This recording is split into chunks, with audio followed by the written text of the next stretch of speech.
Welcome back. In this episode, I'm going to go through the step-by-step process of building the anchor windlass support for the front of the boat. And also I'm going to be doing a lot of related things like a new helm station. I won't complete that, but I'll at least get started on it at home here. So during this video, I will have gone to the boat at least 2 times to take measurements, to do fitting, things like that. So I hope you enjoy it.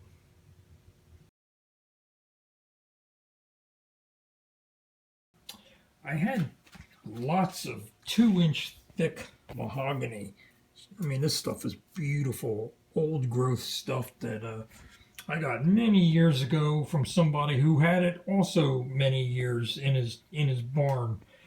So I decided to take 2 pieces that equal almost 10 inches wide, and I cut them 12 inches long. And rather than using teak, I'm going to use this. I looked at using G10 fiberglass, but to get something that's 2 inches thick would have cost me about $200.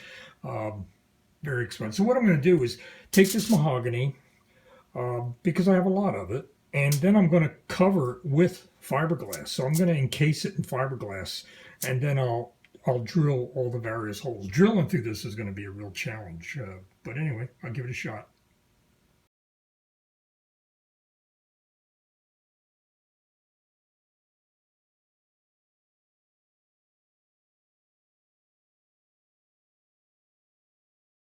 Well, let's pretend that this is shut.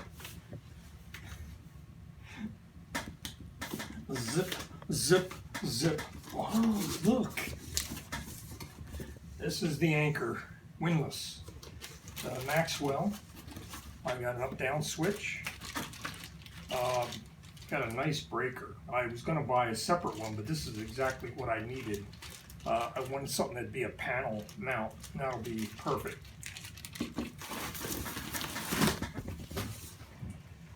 Here's the windlass all wrapped up. I'll unwrap that and check it all out.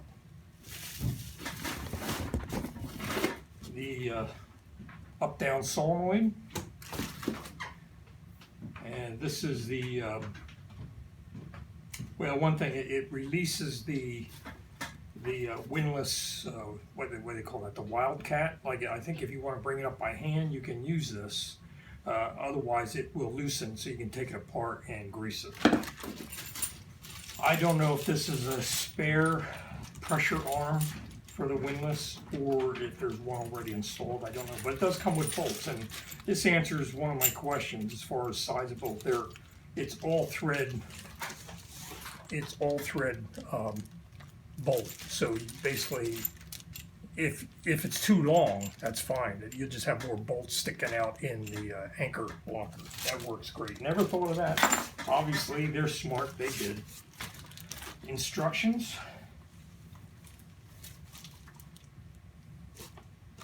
And like I say, the windlass itself.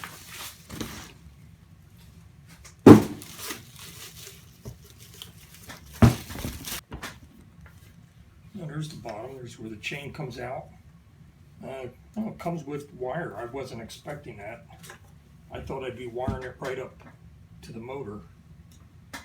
So the actual model I bought, it is the Maxwell HRCFF. I was going to get the 8. That would have been for 5/16 inch chain with 9/16 inch nylon rode. After a lot of thought, I decided to go with a 1/4 inch chain, one size down, and then 1/2 inch 8-ply rope that would match that for the windlass. So I got to splice this onto the end of the chain for this to be able to work with both rope and chain. I looked at the tensile strength of the rope. I looked at the tensile strength of the chain, and it's well high enough. The 5/16 would have given me, I don't know what the numbers are, maybe 30% more strength. But there's the working load, which I think the chain is 2,600 pounds. And then there's the tensile strength, which is like close to 10,000 pounds. So yeah, I just don't see those kind of loads on my boat. if I have those kind of loads, it's time to go back into the marina. Okay, that's it. I got a few other things that are related to this, some shackle pieces. What I want to do, I haven't ordered the chain yet. I just wanted to kind of take it one step at a time. But I have 100 feet of the 8-ply road, and I've been looking for videos on how to splice that. Lots of stuff out there for 3-ply.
I'm definitely going to need bare bolts. I made, as you can see, I made an extra 1-inch thick plate here. I wanted to raise it up a little bit more. So these barely come through 1/8 of an inch.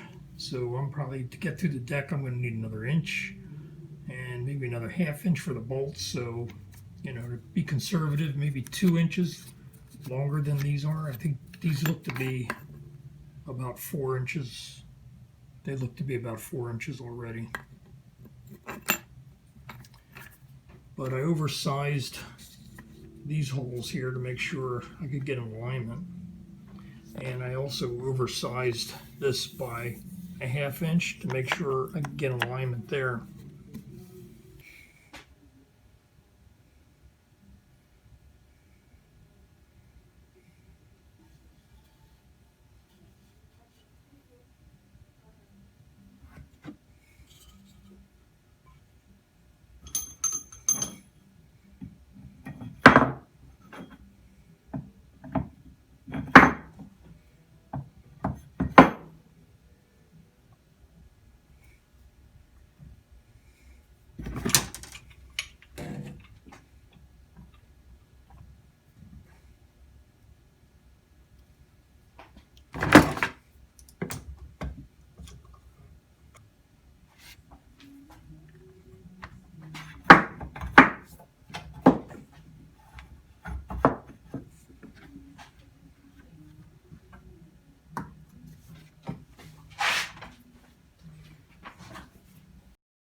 Back at the boat, ready for initial fit. See how this works. Ooh, wow, that's really nice. Wow, got a nice angle. I thought it'd be off by a degree or two, but even this right here looks like it follows the contour real nice. The radius, I got the radius right. So I'm going to line it, make sure it lines up. I have a line here, I'll line it up. Okay, I have a line that goes through the bow roller. I'll bring it back, line it up. this is the center line, this arrow here, come all the way back, and what I'm doing is I'm just putting the line right over top of that, and it's a perfect fit the way I have it here. So I'm going to clean the deck, and then I'm going to just attach it with just a couple dabs of 5200. I don't really need to coat the whole bottom. I don't want it to be too hard to get off if I ever have to take it off, or the next owner has to take it off, because mainly it's going to be bolted down. So I mean, it's just a couple of dabs of 5200 to hold it in place, so that when I come back and it's dry, I can then drill the rest of these holes through the deck without the piece moving, and then the real clamp down is going to be with the bolts.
Okay, good. Not much squeeze out. I will come back when I do the drilling, and I'll just seal right here with like Sikaflex, which would be more than good enough just to keep water from getting under it.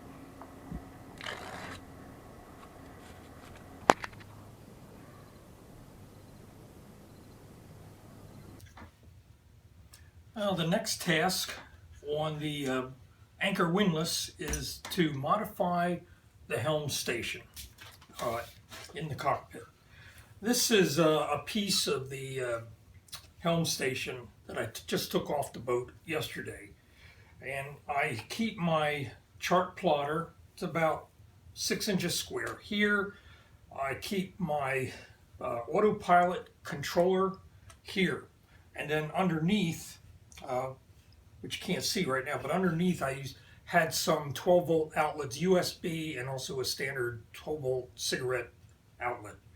What I want to do is I want to mount this up-down Anchor Windlass switch, and there's no room on this. So what I'm going to do is I cut a new piece of mahogany. It's about 2 to 3 inches, about 3 inches longer, and about the same height and the same thickness. So this is going to get mounted somewhere in the center. I don't want it near the edges where I could inadvertently, bump into it as I'm trying to get around. So it's going to go somewhere in the center, And then the 12 volt outlets may go right underneath it as opposed to all the way under. And then I'll still put the chart plotter here and the autopilot controller right there. I'm going to end the Windlass build video at this point. There's still a lot of work to be done, but it's going to be done mainly at the boat, running electrical cables, installing switches, things of that sort. I'm nearing the end of what I can do here at home. As you can see, I'm working on the new helm station for the up-down switch for the windlass will go here. The 12 volt outlets are going to go here. The chart plotter over here, and then the autopilot control unit will go here. I've remade a new box for my small binoculars and also some drink holders, and I'm going to keep this is all made out of mahogany, by the way, and then the table that comes out right now is teak. There's nothing wrong with it, just needs to be cleaned and a new coat of varnish. But I'll finish this at home, and then next time you see this will probably be when I'm at the boat putting it on the boat. Okay, I hope you enjoyed this episode. You have a great day.